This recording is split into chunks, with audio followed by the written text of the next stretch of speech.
திருச்சிற்றம்பலம். அனைவருக்கும் என் அன்பான வணக்கம்.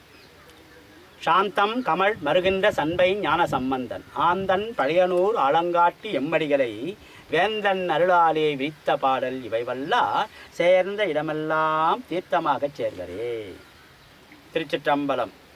செந்தேன் தெளியொளிர தேமாங் கனியுயிர்க்கும் திருநனாவே. முதல் 3 திருமுறைக்கு ஆசிரியர் திரு ஞானசம்பந்தர் செந்தேன் தெளியொளிர தேமாங் கனி உதிர்க்கும் திருநனாவே, அதாவது பவானி, நம்ம ஈரோடு பக்கத்தில் பவானி இருக்குது இல்லையா, காவேரி பவானி அமுத நதி, அதாவது முக்கூடல் என்று சொல்லுவார்கள். பவானியில் முக்கூடல் என்று சொல்லுவார்கள். தல விருட்சம் இலந்தை. இப்போ இங்கே திரு ஆலங்காட்டில் ஆலமரம் தலைமரமாக இருக்குதோ அதுபோல் பவானியில் இலந்தை மரம். இந்த இலந்தை மரத்தை பற்றி சற்று சிந்திப்போம். அதாவது தேமா என்றால் இனிக்கும் மா. எப்படி இனிக்கும் மா? இலந்தை அடையை சாப்பிட்ட அனுபவம் உண்டா? நம்ம சிந்திக்கணும். இலந்தை அடை அதாவது இலந்தை பழத்தில் நம்ம அந்த இலந்தை பழம் இருக்குது இல்லையா, அதை இந்த மிளகு உப்பு அதெல்லாம் போட்டு அடை தட்டுவார்கள். நம்ம வீட்டில் கேவருமா அடை என்று சொல்லுவோம். அதே உளுத்தும் பருப்பு நம்ம மாவை ஆட்டி அதை செய்யும்போது வடை என்று சொல்லுவோம். கேவருமா அடை அது கையில் தட்டுறது. அப்படி தட்டினாக்கா அது அடை. ஆனால் உளுத்து மாவு நம்ம தண்ணியில் ஊற வச்சு அதை மாவை ஆட்டி அதை நம்ம வடை செய்யும்போது உளுத்து வடை என்று சொல்லுவோம். தமிழில் பாருங்க எத்தனை அழகு பாருங்க. இலந்தை அடை என்று சொல்லுகிறார்கள். இந்த இலந்தை அடையை, இந்த பழத்தை நம்ம சப்பி சாப்பிடும்போது என்ன ஆகும்? அந்த உமிழ்நீர் நமக்கு நல்லா நம்ம இந்த ஊன் உடம்புக்கு அந்த உமிழ்நீர் அவசியமாகுது. எப்படி உமிழ்நீர் அது அவசியமாகுது. அந்த இலந்த பழத்தை நம்ம சப்பி சாப்பிடும்போது வாதத்தில் பிறக்கிறோம், பித்தத்தில் வாழ்கிறோம், கபத்தால் இறக்கிறோம். இந்த பித்தம் என்ன பண்ணுது? நமக்கு நம்ம வாழும்போது என்ன ஆகும்? அந்த வாழும்போது அந்த பித்தத்தினால ஒரு சில குறைபாடுகள் ஏன்னா வாதம் பித்தம் கபம் வேண்டும், ஒரு அளவு இருக்குது. இப்போ நம்ம மூக்கில் ஈரம் இருக்குதுன்னா அது ஈரம் தான் இருக்கணும், சளி இருக்கக்கூடாது. அது கபம் சம்பந்தப்பட்ட குறைபாடு. ஈரம் இருந்தால் என்ன ஆகுது? நம்ம காற்றில் உள்ள தும்மு தூசெல்லாம் வடிகட்டிக்கின்னு உள்ள நுரையீரலுக்கு வெறும் காற்று மட்டும் போகுது, பிராணவாயு உள்ளே போகுது. அதனால் அந்த எது எப்படி இருக்கணுமோ அது தன்னுடைய உடம்புல சுவாமியுடைய திருவருள் என்ன அழகாக சுவாமி படைச்சிருக்கிறாரு. ஒரு வாய் இருக்குதுன்னா வாய்க்கு பக்கத்துலேயே மூக்கு அமைச்சிருக்கிறாரு. எத்தனை அழகு இதெல்லாம். ஒரு நம்ம இப்போ சமைக்கிறோம், இப்போ மத்தியானம் காசின ஒரு குழம்பு ஒரு சாம்பார் சாயந்தரம் சாப்பிட்லான்னு பார்த்தா மூசி போகுது, அதுக்குள்ளே வேறு மாதிரியாக இருக்குது. அப்படின்னா அந்த மூக்கு உணருது, அப்போ இது வேண்டாம் அப்படி சொல்லுது. அதானே? அத்தனை இலந்தை அடை சாப்பிட்ட அனுபவம் நமக்கு உண்டான்னா அப்படி இல்லையா? பாருங்கள், இப்போ இந்த இலந்த பழம் காய்க்கிற ஒரு நேரம் இது. இந்த கார்த்திகை மார்கழி இதெல்லாம் இந்த பொங்கல் சமயத்தில் இலந்த பழம் அதிகமாக இருக்கும். அது காட்டு இலந்த பழம் ரொம்ப சிறப்பு. அந்த இலந்த பழத்தில் கொஞ்சம் மிளகு கொஞ்சம் உப்பு போட்டு அப்படி சும்மா லேசாக அப்படி நசுக்கிவிட்டு அதை அடை போல் தட்டிடுவாங்க. வருஷம் முழுக்க நம்ம வீட்டில் எப்படி வடகம் வச்சுங்கிறோமோ அந்த மாதிரி வச்சுருந்து அதை தினமும் கொஞ்சோண்டு எடுத்து வாயில் போட்டு சப்பனம்னாக்கா நம்ம ஊறுகாய் சாப்பிட்டா எப்படி ஏனி தோணி நாரதங்கான்னு சொல்கிறோம், அதுபோல் அந்த இலந்தை அடை நமக்கு அந்த பித்த சம்பந்தப்பட்ட குறைபாடு நீக்கும். ஆமாம், இலந்தை பழம் சாப்பிட்டா என்ன நலன் என்றால், ஏன்னா இந்த பித்தத்தில் வாழ்கிறோம், நம்ம வாதத்தால் பிறக்கிறோம், பித்தத்தில் வாழ்கிறோம், கபத்தால் இறக்கிறோம். சரி, ஒரு சில குறைபாடுகள் அந்த பித்தத்தினால பாருங்கள், ஒரு சிலருக்கு அந்த பித்தம் அதிகமாக போச்சுன்னா நம்ம உள்ள கொஞ்சம் வயிறு கொஞ்சம் கடாம்படான்னும், காந்தி எடுத்தால் தான் அது ஆகும். அது மஞ்சள் கலரில் இருக்கும். இது உள்ள அந்த பித்த தண்ணி ஆகப்பட்டது, அந்த தேவையில்லாத நீர்கள் அது பித்த தண்ணியாக இருக்கும். அதை நம்ம வாந்தி எடுத்துட்டோம்னாக்கா உடம்பு தெளிச்சு போடும். அன்றைக்கி ஜீரணம் ஆகாத, இப்போ இரவு பொழுதில் நம்ம எதனா ஜீரணம் ஆகாத பொருள் எதுனா சாப்பிட்டா அது ஜீரணம் ஆகாத எதுக்கும். அப்போ என்ன ஆகும், அந்த குறைபாடு ஏற்படுத்துது, அந்த குடல் வந்து அதை ஏற்றுக்கலை. அந்த மாதிரி ஒரு குறைபாடு ஏற்படாமல் இருக்கணும்னா இலந்தை பழத்தை வந்து சாப்பிட்டாக்கா நல்லது. சரி, வருஷம் முழுக்க நாம் ஆகுமா அதுன்னா வருஷம் முழுக்க ஆகலை, அது காய்க்கலை. ஏன்னா பருவ காலத்து பழங்கள், ஒரு பனம்பழம்னா பனம்பழம் பழுக்கிற காலத்து தான் பனம்பழம் பழுக்கும். ஒவ்வொன்றுக்கும் ஒரு பருவ காலம் இருக்குது இல்லையா, பருவ காலத்து பழங்கள். அதனால் வந்து அந்த பருவ காலத்து பழத்தை நம்ம வந்து உட்கொள்ளும் போது அதுக்குண்டான நன்மை நமக்கு இந்த ஊன் உடம்பு எடுத்துக்குது, அதுக்குண்டான அந்த சக்தி வந்து அடையுது இல்லையா. ஒரு கம்பு வடையோ கேவுரு வடையோ நம்ம சாப்பிட்றோம்னாக்கா அதுக்குண்டான தன்மை அதுக்கு இது. அதுபோல் இந்த இலந்தை அடை என்பது மிகச்சரியாக நம்ம வந்து அதை வருஷத்துக்கு தேவையான அளவுக்கு நம்ம வீட்டில் வந்து ஒரு 2 படியோ 4 படியோ வாங்கி இச்சு வச்சோடணும். படையாக நம்ம இந்த வெயில் காலத்தில் பொங்கல் கழிச்சு வெயில் அதிகமாக இருக்குது இல்லையா, வெயிலில் போட்டு வளர்த்தி வச்சுட்டோம்னாக்கா வருஷம் முழுக்க நமக்கு வந்து அது வந்து நம்ம என்ன சொல்கிறத பனம்பழத்தை மிட்டாயின்னு சொல்லுவாங்க. பனம்பழத்தில் மிட்டாய் செய்கிறாங்க, பனம்பழ மிட்டாய். ஆமாம், இதை அந்த மாதிரி வந்து இலந்தை பழத்துலேருந்து நம்ம வந்து ஒரு படை போல் செய்யும்போது அந்த சுவை ரொம்ப நல்லா இருக்கும். இனிப்பு, புளிப்பு, அந்த காரம், மிளகுல வந்து காரம் இருக்குது இல்லையா, உப்பு இருக்குது. இந்த மாதிரி வந்து அறுசுவையும் வந்து அதில் அமைந்து மிக நல்லா அது வந்து வளர்கிறதுக்கு வாய்ப்பாக அமையும்.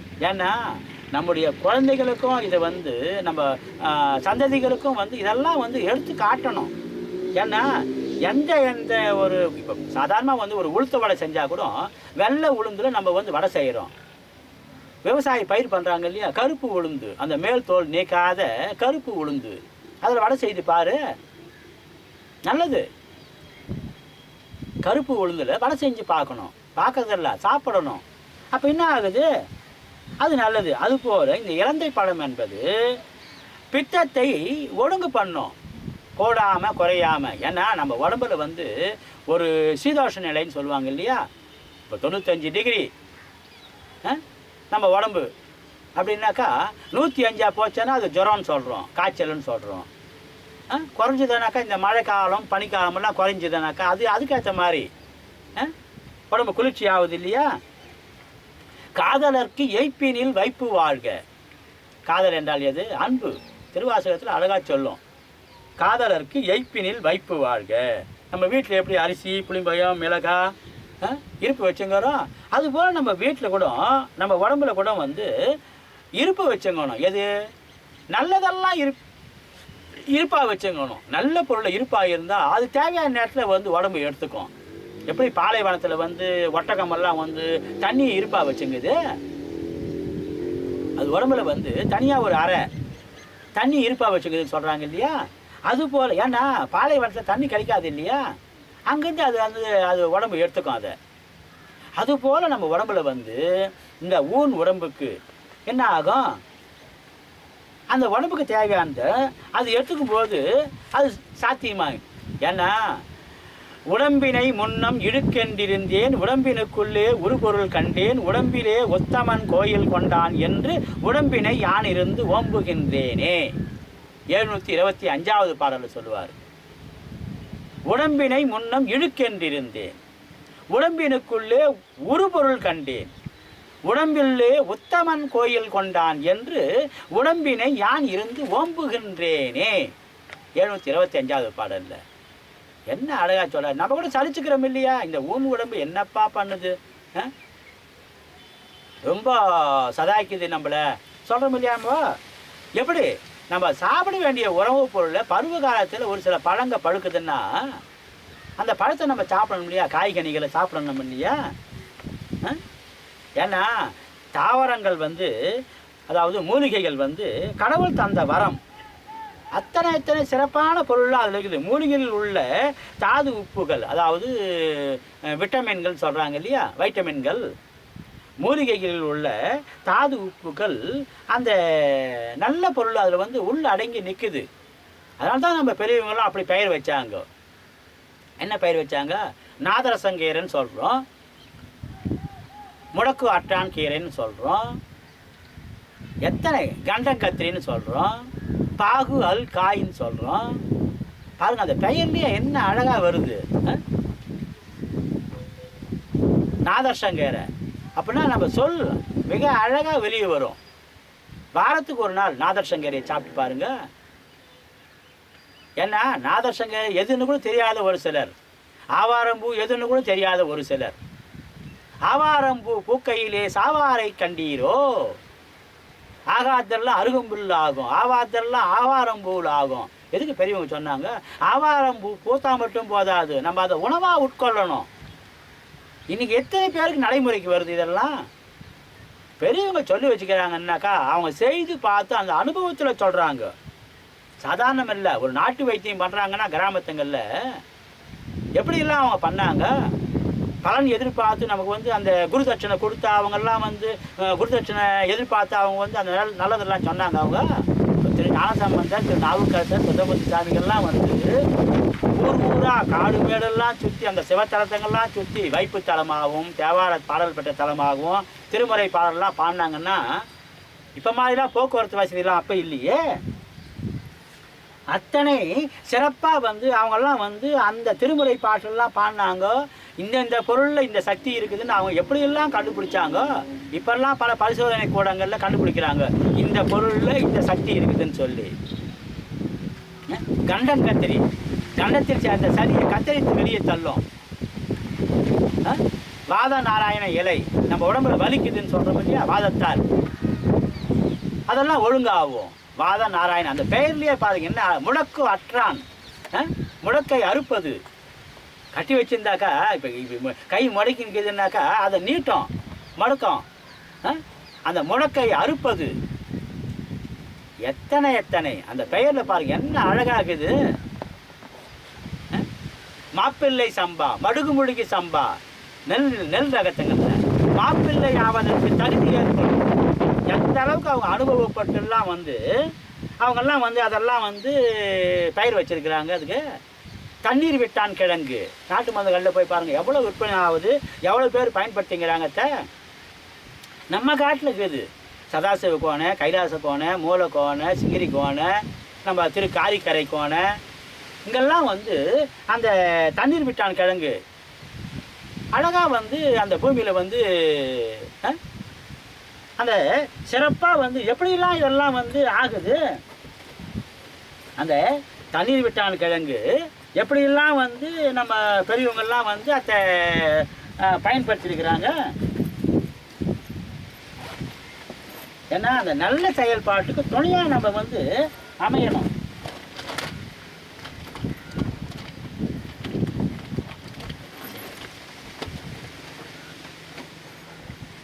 அந்த நல்ல செயல்பாடுக்கு துணையாக அமையும் போது என்ன ஆகும், அது மேலும் ஒரு சதாவரின்னு சொல்லுவாங்க நாட்டு மருந்துகளில், சதாவரின்னு சொல்லுவாங்க. என்ன சதாவரி? அந்த சதாவரி என்பது வந்து தண்ணீர், தமிழில் சொன்னால் தண்ணீர் விட்டான் கிழங்கு. அம்மையே அப்பா ஒப்பிலாமணியே அன்பினில் விளைந்த அறமுதே வருது இல்லையா? அம்மையே அப்பா ஒப்பிலாமணியே. இல்லறத்தில் குடும்ப தலைவருக்கு ஒரு சில குறைபாடுகள் இருந்தால் நிறை உடையவனாக்க குடும்ப தலைவி பல விதத்தில் இறை வழிபாடுகள், மருத்துவம் மற்றும் தொண்டுகள் பல செய்து அந்த நலம் பெற வேண்டும் அல்லவா? இதெல்லாம் வந்து சிறப்பான செயல்பாடுகள். இல்லறத்தில் வாழ்வாங்கு வாழுவது. குடும்ப தலைவன் ஒரு சில குறைபாடுகள் இருக்குதுன்னாக்கா அது உடல் அளவிலோ மனதளவிலோ. இப்போ மதுரையில் மாணி வந்து மங்கையர் கடைசியாக மாறினாங்க இல்லையா, குன் பாண்டியன் நெண்டசேர் நெடுமாறனா மாறினாங்க இல்லையா. எப்படி ஒரு செயல்பாடு செய்யும் போது அந்த செயல்பாட்டில் வந்து ஒன்று செய்யும் போது அது இறையருளும் கூட்டி வைக்குது. அதுக்கு எப்படி, அதான் அந்த இறையருடைய ஒரு சிறப்பு. இழுக்கு என்றால் எது? நம்ம ஊன் உடம்புக்கு எதனா ஒரு குறைபாடுகள் வந்தால் அந்த ஊன் உடம்பில் வந்து உடம்பினை முன்னம் இழுக்கென்றிருந்தேன், அறியாமையில் இழுக்கென்று இருப்பது. இந்த ஊன் உடம்பை பற்றி நம்ம சரியாக புரிஞ்சிக்காமையே நம்ம இழுக்கு என்று இருப்பது. இது வந்து இப்படி பண்ணுதே அப்படி பண்ணுதே அப்படின்னு சொல்லி. ஆனால் ஒவ்வொரு பருவ காலத்திலும் அந்த பருவ காலத்தில் வந்து நம்ம செய்ய வேண்டிய வேலையெல்லாம் முறையாக பண்ணோம்னாக்கா, இப்போ ஒரு மழை காலம் வருதுன்னா நம்ம என்ன பண்ணுறோம், அந்த விவசாய வேலை செய்கிறவங்கெல்லாம் இரவு படுக்கும்போது காலுக்கு கொஞ்சம் எண்ணெய் தளிப்பாங்க. அந்த கால் விரலெல்லாம் வந்து அந்த சேத்து புண்ணெலாம் வராமல் இருக்கிறதுக்கு, அந்த குறைபாடு நீங்கிறதுக்கு அவங்க வந்து அந்த காலில் எண்ணெய் தளிப்பாங்க.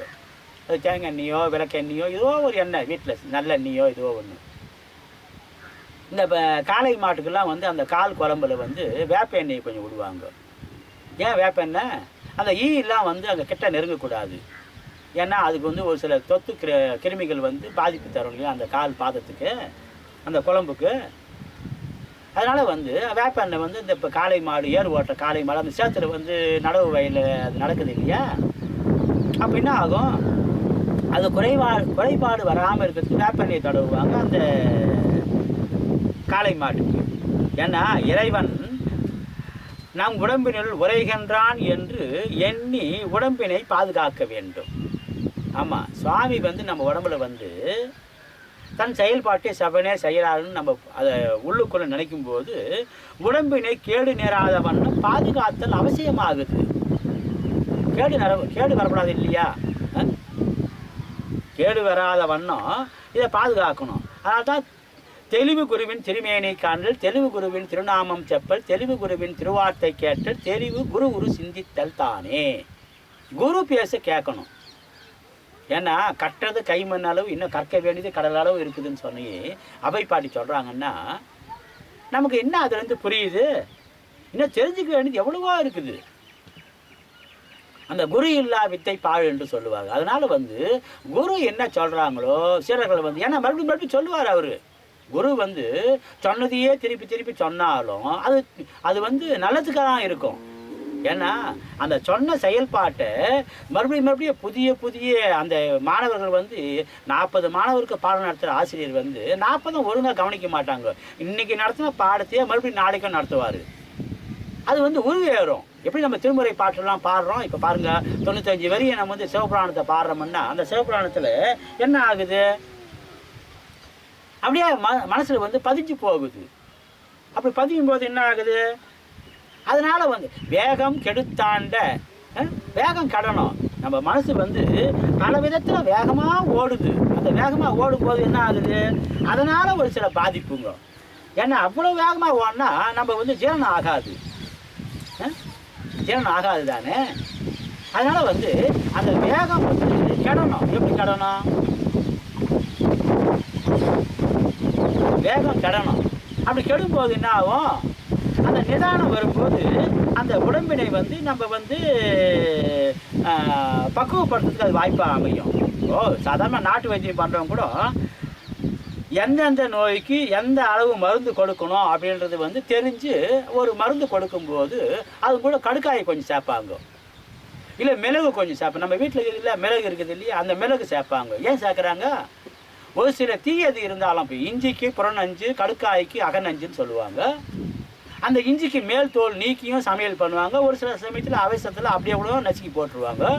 அப்போ மிளகு சேர்க்கும்போது அதனால் எந்த பாதிப்பும் வராது.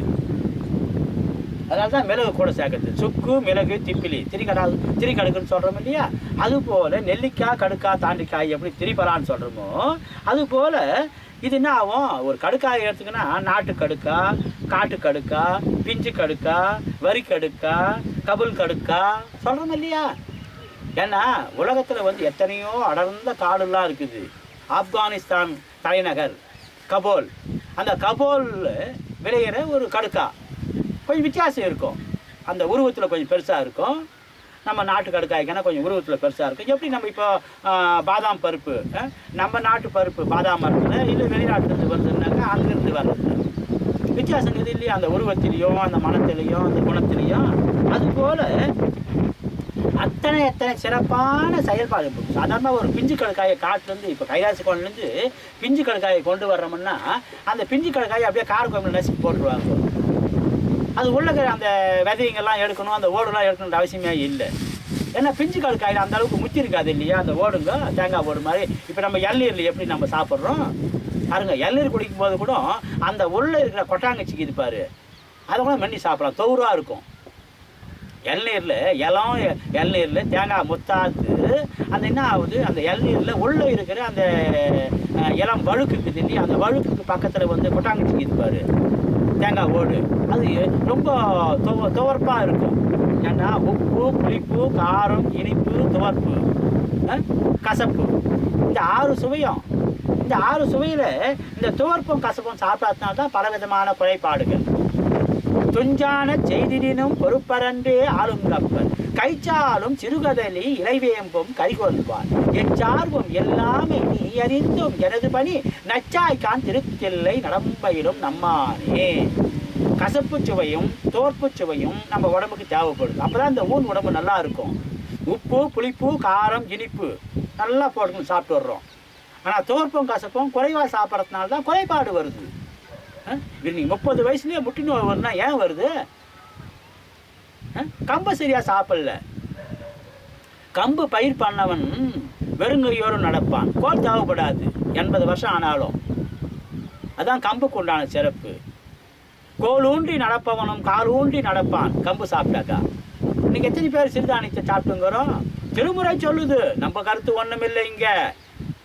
செந்தினை இடியும் தேனும் அருந்துவார் தேனில் துவைத்து விளங்கனி கவலம் கொள்வார் அந்தமில் உணவின் மேலோ. கண்ணப்ப நாடார் புராணத்தில் சேக்கியார் பெருமான் அழகா சொல்றாரு.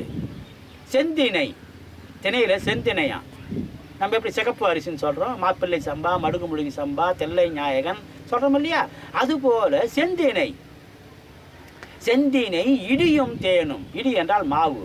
செந்தினை இடியும் தேனும் அருந்துவார் தேனில் துவைத்து விளங்கனி கவலம் கொள்வார் அந்தமில் உணவின் மேலோர். அதனால் வந்து நம்ம வீட்டில் ஒரு குழம்பு செஞ்சால் கூட மணத்தக்காளி கொண்டு குழம்பு செய்யணும். மணத்தக்காளி பழம் இருக்குது இல்லையா, மணத்தக்காளி கீரை எத்தனை இருக்குது. அதே மாதிரி பாருங்கள், வீட்டில் நம்ம மத்து செஞ்சால் கூட கடுக்கா காட்டில் மத்து செய்யணும். நமக்கு சந்தன கட்டில் செய்யறதுக்கு அந்த அளவுக்கு பொருளாதாரம் இல்லைன்னாக்கா ஒரு மத்து செய்யணும் 5000 ரூபா ஆகும். இப்படி சந்தன கட்டில் மத்து செய்யணும்னா 5000 செலவாகும். கடுக்கா கட்டை ஆகும் தானே, அது ஒன்றும் அது அந்த அளவுக்கு ஆகாது. ஆனால் நம்ம அந்த ஆர்வம் இருக்கணும், கடுக்கா கட்டியில் மத்து செய்யணுன்ற எண்ணம் இருக்கணும். 2 வருஷத்தில் வந்து அந்த மத்து தேஞ்சு போகுது அப்படின்னா ஒரு எல்லாட்டும் கொள்ளாட்டும் கடுக்கா கட்டை நம்ம உடம்புக்கு போகும் தானே.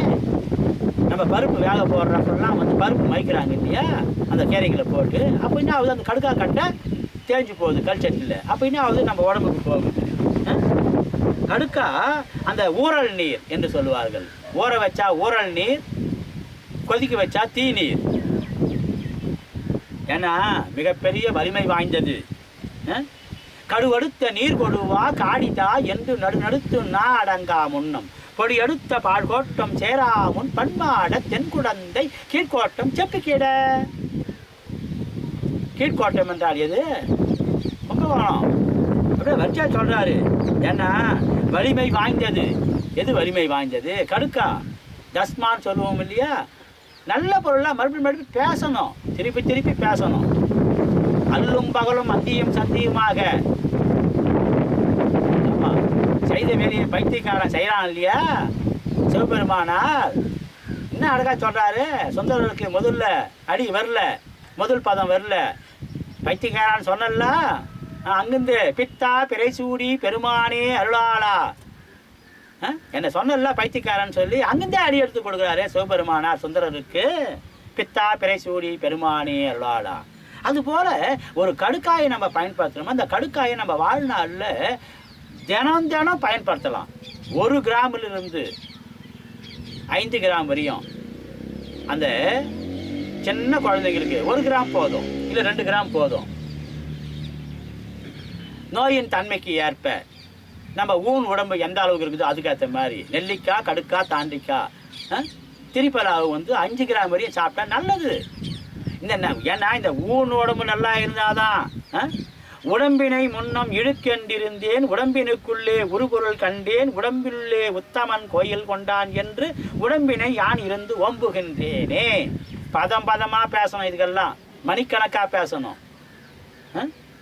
சுவாமி உள்ளே இருக்கிறாரு, அந்த எண்ணம் நமக்கு மனசில் இருக்கணும். பாருங்க, ஒரு அன்பர் வந்து கணவன் மனைவி சிவ வழிபாடு பண்ணுறவங்க தண்ணி கூட ஆற வச்சு குடிக்கிறாரு அவரு.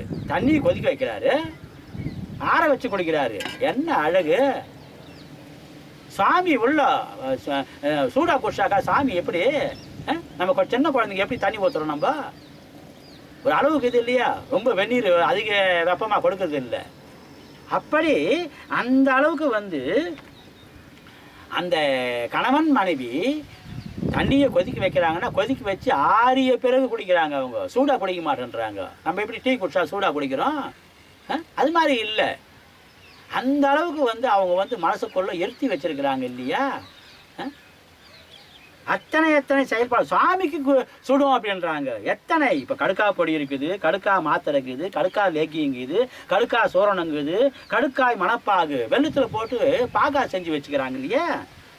அதனால தான் வந்து அந்த குருவின் மேற்பார்வையில் நம்ம வந்து அந்த நல்ல பொருளெல்லாம் வந்து, ஏன்னா குரு இல்லா வித்தை பால், அதனால் வந்து நல்ல பொருள்லாம் குரு மூலியமாக தெரிஞ்சுக்கின்னு நம்ம அந்த நல்ல செயல்பாட்டை நம்முடைய வாழ்நாளில் நடைமுறைப்படுத்தி நம்முடைய சந்ததிகளுக்கும் அதை வந்து திருமுறையோடு இணைந்த ஒரு இயற்கையான பொருளை உள்வாங்கி நலம் பெற பெறுவோம். முத்தா முக்தி தரவல்ல முகிழ்மென் முளையால் உமைபங்கா சித்தா சித்தி திறங்காட்டும் சிவனே தேவச்சிங்கமே பத்தா பத்தர் பலர் போற்றும் பரமா பழையனூர் மேய ஹத்தா ஹாலங்காடா உன் அடியாருக்கு அடியேன் ஆவேனே. திருச்சிற்றம்பலம்.